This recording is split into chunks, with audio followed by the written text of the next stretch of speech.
I'm Jenna, and I'm making this video today to talk to you about pain, suffering, and the twin flame reunion.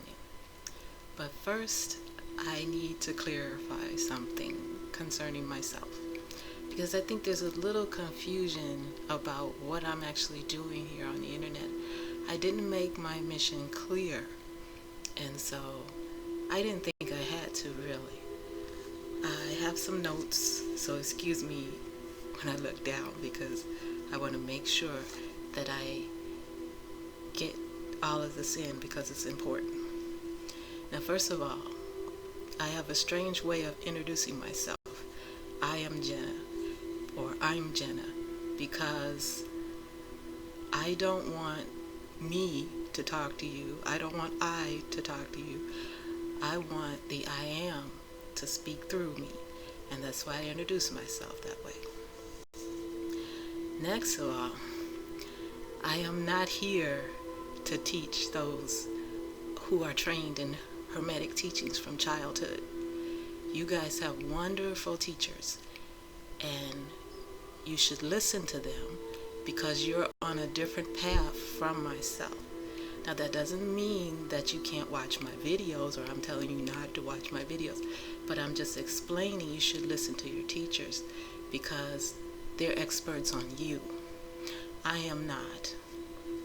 I'm here to teach moguls, as you call them in Harry Potter, those who don't know, who haven't awakened yet, or just waking up, trying to find out what truly exists eternally, and those who are like myself, who are divergents, who have trained themselves, who have educated themselves, who understand what you understand, but in a different way. Our minds work differently, and we're on a completely different path. Now, here's my argument as to why I should teach these people. And I know among you hermetically trained, there are a lot of people who object to teaching those outside of your orders. So let me explain. I'm sent to teach them because many of your twins are not within your order. The 2 new twins that I have are in your order. They're hermetically trained from childhood, groomed, and they're there, okay? So this is real. And so this is why I'm sent to do this. If your twins are not trained, they will be lost to you forever. And it could be your perfect match, and you don't know. And so this is why I'm here. This is very important. I was sent to do this. It's not my decision. I don't want to do this. It's my mission, and I enjoy it because it's my purpose. Okay? So that's the main important thing. Your twins can be those who are not in your order, and if they are not trained, they're lost. This is the 3rd incarnation when you're supposed to be in reunion.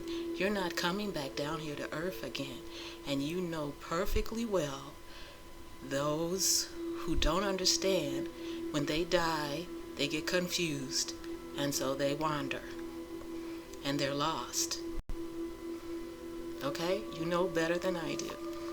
And I'm not saying anything that is secret or hidden. Maybe you haven't heard it in this way before. But this information is out there in the open for everyone to see. It was very easy for me to find. I mean, this is really spiritual kindergarten. I'm not telling any deep, dark secrets here. So just let me clarify that. There's no mystery in what I'm saying, because it wasn't even hidden. It was just out there in the open. So that's the next thing. And after that, the reason why I didn't introduce myself properly, because I was told that you guys wouldn't listen to me. And so I really didn't worry about it, because I'm a procrastinator. And then I just wanted to get started. So I hope that clarifies and clears all this confusion up, and that you are gracious to me and allow me to help your twins out there. Okay? And feel free to listen to me, but take what I say with a grain of salt. and check it out with your own teachers. But follow them because you are on a different path, okay? Now, today's subject is about suffering and the twin flame reunion. Why do we suffer so much? Now, one of the reasons why we suffer so much is because, well, there are a lot of reasons, but I'm only gonna go over a few today. Mainly because of the ego. The ego is a huge problem for most of us because the ego is negative and the ego likes drama. And so your soul wants reunion and your ego is what's causing you to waffle back and forth because the ego likes drama and it likes pain. And so it likes to keep you in pain. And so you want reunion, but subconsciously, because the ego is mostly subconscious, it's constantly making you say, that's okay. One minute you love him, the next minute you hate him. That's the ego. Your soul wants to be in union. Your soul wants to accept him as he is with unconditional love. But the ego is preventing you from doing this. And so we need to get the ego under control. The ego has to be put down. I mean, it has a purpose, but it has to be trained. And it has to be made to have a positive focus and not be so negative. You have to control it. And you know when the ego's talking to you, because even if it sounds positive, it's always negative. You'll be having a good time with your twin. You just went out to dinner. You had a wonderful day together. And he'll glance at some beautiful woman walking by and you'll be like, what are you doing looking at her? Yeah, that's the ego. The ego is telling you, see, he's looking at other women. It makes you jealous. He's talking to her on the internet. You guys have heard this before 100,000 times. But do you realize that it's not you? The ego is not you. The ego is like a little gremlin that lives in your head. And Eckhart Tolle calls it the pain body. And he's absolutely right. That's the most beautiful name for it because it gives you a world of pain if you don't control it. It's that ever incessant, never-ending chatter that goes on in your head. And you have to realize it's not you. You are a soul. You are a loving, kind, wonderful person. And you want to live in peace and be in union with your twin. That's why you have that desire, because that's the soul. But the ego is the one that's stopping you. And so we have to get the ego under control.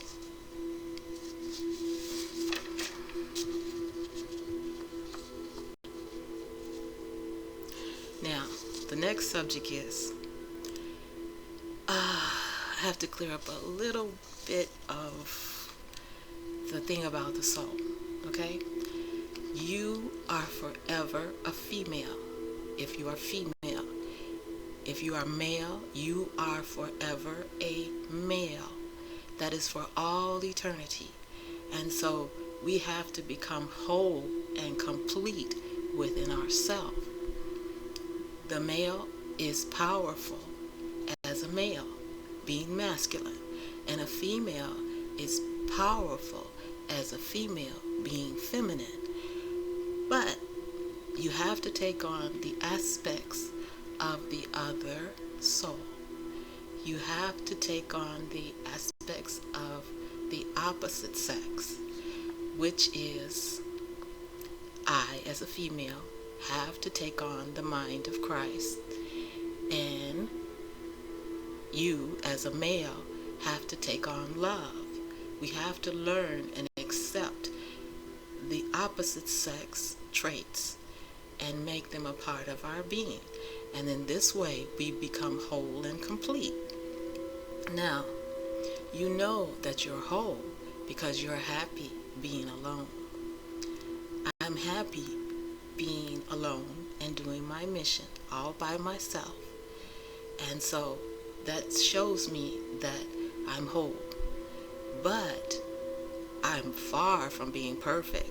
I still have many of my flaws. Most of them are still there.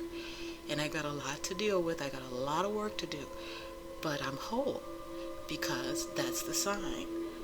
I don't need anyone to complete me.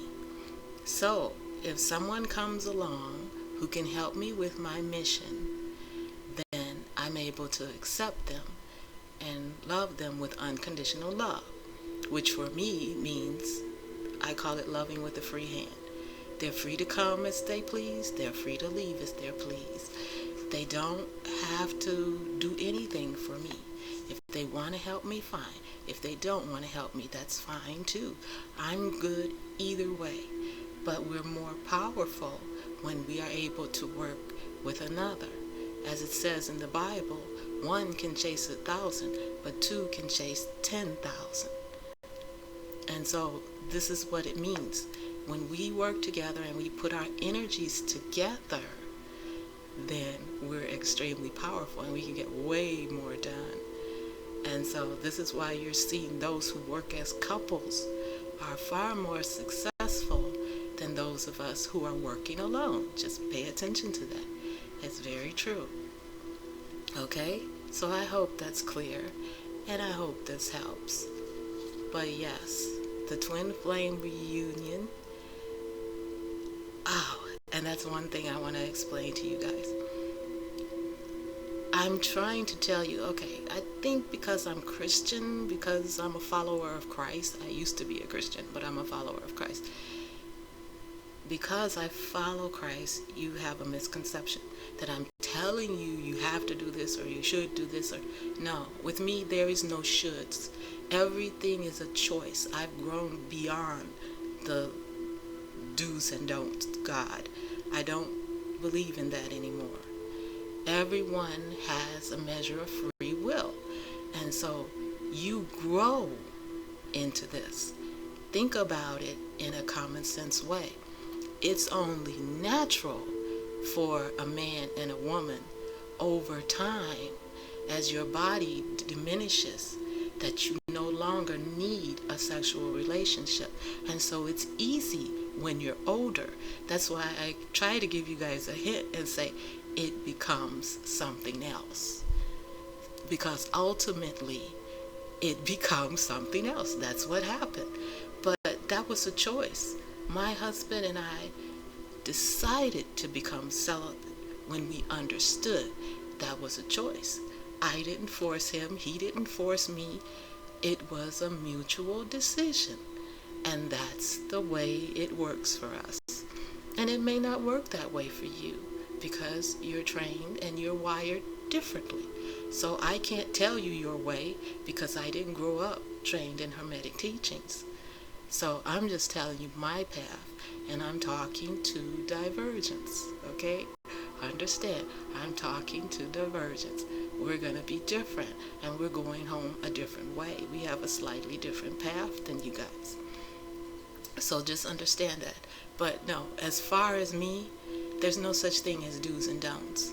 You come to it in your own time. There's no right and wrong for me.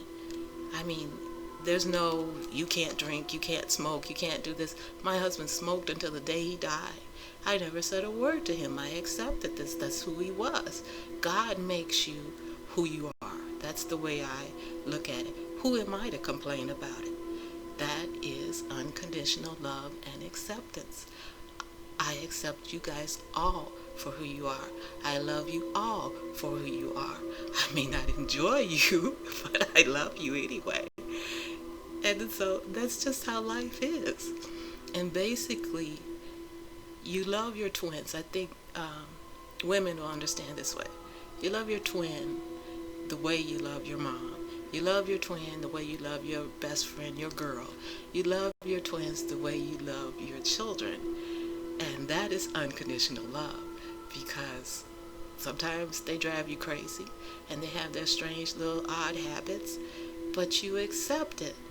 And you might have a little tiff with them once in a while, but you work it out and you move on and you let it go. And that's the way it is. And it may not start out that way because it's such a passionate and painful relationship because the love is so deep. But that's the way it ends up. Okay? So I hope that helps clear it up a little bit. Thank you guys for watching. And if you like, subscribe and leave comments. Thanks, guys. I love you. Bye.